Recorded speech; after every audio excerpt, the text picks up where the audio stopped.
আপনারা স্ক্রিনে দেখতে পাচ্ছেন লোডিং হচ্ছে ইউনিট একের ফিজিক্যাল স্টার্টআপ পারমাণবিক জ্বালানি লোডিং কার্যক্রম।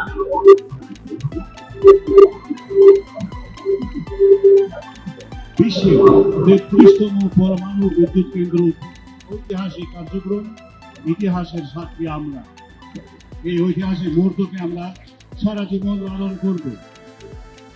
রূপপুর পারমাণবিক কেন্দ্রের ইউনিট একের পারমাণবিক জ্বালানি লোডিং কার্যক্রমের শুভ উদ্বোধন করবেন মাননীয় মন্ত্রী জনাব ফকির মাহবুব আলম এবং মাননীয় উপদেষ্টা জনাব রেহান আসিফ হাসান। করতালির মাধ্যমে আমরা নিজেদেরকে সংগঠিত করি এই ঐতিহাসিক মুহূর্তে।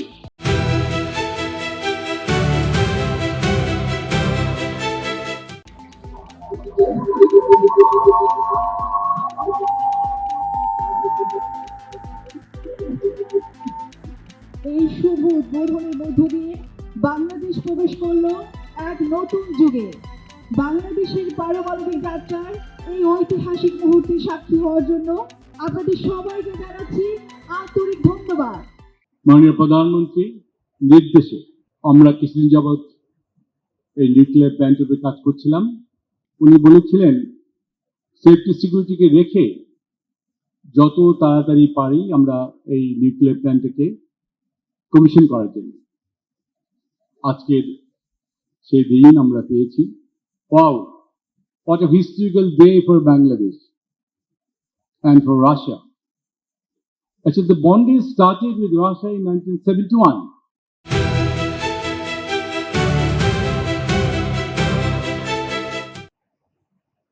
When Russia supported our independence in 1971.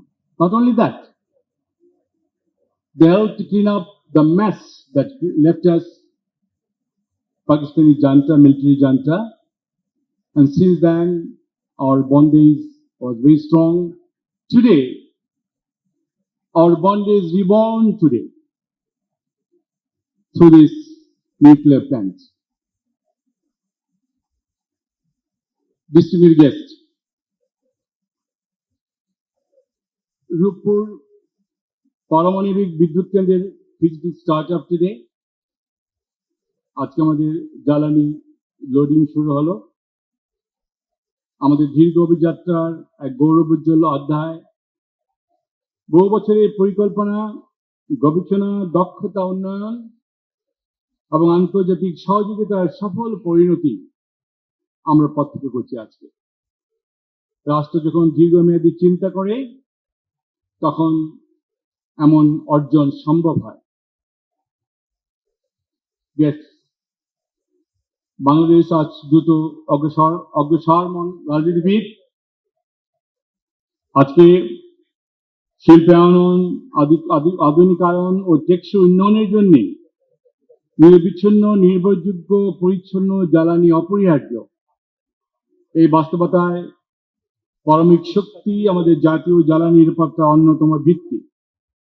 এটি শুধু বিদ্যুৎ উৎপাদন করবে না, এটা আমাদের প্রযুক্তিগত সক্ষমতা, শিল্পায়ন ও ভবিষ্যৎ প্রজন্মের সম্ভাবনাকে শক্তিশালী করবে।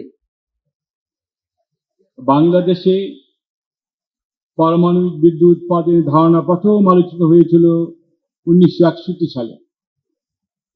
সে সময় থেকে স্বাধীনতা পূর্ব এবং স্বাধীনতা পরবর্তী বিভিন্ন পর্যায়ে প্রকল্পটি সম্ভবত যাচাইয়ের জন্য একাধিক সমীক্ষা সম্পন্ন করা হয়। প্রতিটি সমীক্ষায় প্রকল্পটির কারিগরি, অর্থনৈতিক এবং আর্থিক যৌক্তিকতা প্রতীয়মান হয়। 1963, 1965 এবং 1979 সালে প্রকল্পটির বিভিন্ন পর্যায়ে প্রকল্পের দলিল সরকার কর্তৃক অনুমোদিত হয়েছিল। তবে সে সময় আর্থিক প্রযুক্তিগত সীমাবদ্ধতার কারণে প্রকল্পটি বাস্তবায়ন করা সম্ভব হয়নি। স্বাধীনতার পর 1977-78 সালে একটি গুরুত্বপূর্ণ সমীক্ষা পরিচালিত হয় এবং সে সময় দেশের সীমিত সম্পদ থাকা সত্ত্বেও সরকার প্রয়োজনীয় বৈদেশিক মুদ্রা বরাদ্দ প্রদান করে। উক্ত সমীক্ষায় প্রকল্পটি আর্থিক অর্থনীতি এবং কারিগরি দৃষ্টিকোণ থেকে বাস্তবায়নযোগ্য বলে প্রমাণিত হয়, যা ভবিষ্যৎ বাস্তবায়নের জন্য একটি গুরুত্বপূর্ণ ভিত্তি স্থাপন করে। পরবর্তীতে 7ই মে 1995 সালে তৎকালীন মাননীয় প্রধানমন্ত্রী মরহুমা বেগম খালেদা জিয়ার সভাপতিত্বে অনুষ্ঠিত রূপপুর পারমাণবিক বিদ্যুৎ কেন্দ্র প্রকল্প বাস্তবায়ন কমিটি এই সভায় প্রকল্প বাস্তবায়ন নীতিগত সিদ্ধান্ত গৃহীত হয়, যা বাংলাদেশের পারমাণবিক বিদ্যুৎ কর্মসূচিকে একটি নতুন গতিপথ প্রদান করে। শহীদ রাষ্ট্রপতি জিয়াউর রহমান প্রযুক্তি, বিজ্ঞান ও আত্মনির্ভরশীল যে দর্শনের সামনে নিয়ে এসেছিলেন, তার গুরুত্বপূর্ণ অংশ ছিল এই পারমাণবিক প্রযুক্তির বিকাশ।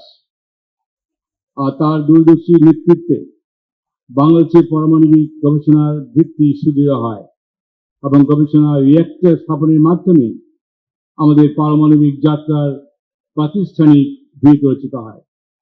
আজকের এই রূপপুর সেই রূপ স্বপ্নের এক মহিমান্বিত বাস্তব রূপ। বাংলাদেশ জাতীয়তাবাদী দলের নির্বাচনী ইস্তেহারেও বিজ্ঞান, প্রযুক্তি, জ্বালানি, নিরাপত্তা এবং আধুনিক রাষ্ট্র নির্মাণের যে অঙ্গীকার ব্যক্ত হয়েছে, রূপপুর তার একটি শক্তিশালী প্রতিফলন। একটি আত্মনির্ভরশীল, প্রযুক্তি নির্ভরশীল এবং সমৃদ্ধ বাংলাদেশ গঠনের যে স্বপ্ন শহীদ প্রেসিডেন্ট জিয়াউর রহমান সাহেব দেখিয়ে গেছেন, আজ আমরা সেই পথেই এগিয়ে চলেছি। রূপপুর প্রকল্প VBER 1200 প্রযুক্তির 2টি ইউনিট স্থাপন করা হচ্ছে, যার উৎপাদন ক্ষমতা 2400 মেগাওয়াট। এটা বিশ্বের অত্যাধুনিক জেনারেশন 3 প্রজেক্ট। সর্বোচ্চ নিরাপত্তা, নির্ভরযোগ্যতা এবং দক্ষতার সমন্বয়ে এই কেন্দ্র বাংলাদেশের জ্বালানি খাতে নতুন দিগন্ত উন্মোচন করবে। বিজ্ঞান এবং প্রযুক্তি মন্ত্রণালয়ের নেতৃত্বে বাংলাদেশ পরমাণু শক্তি কমিশন এই প্রকল্প বাস্তবায়নে গুরুত্বপূর্ণ ভূমিকা পালন করেছে। একই সঙ্গে বাংলাদেশ পরমাণু শক্তি নিয়ন্ত্রণ কর্তৃপক্ষ আন্তর্জাতিক মানদণ্ড অনুযায়ী সর্বোচ্চ নিরাপত্তা এবং নিয়ন্ত্রক তদারকি নিশ্চিত করেছে। পারমাণবিক শক্তিকে আত্মবিশ্বাস জরুরি, কিন্তু আত্মতুষ্টি বিপজ্জনক। তাই আমরা নিরাপত্তাকে সর্বোচ্চ অগ্রাধিকার দিয়েছি।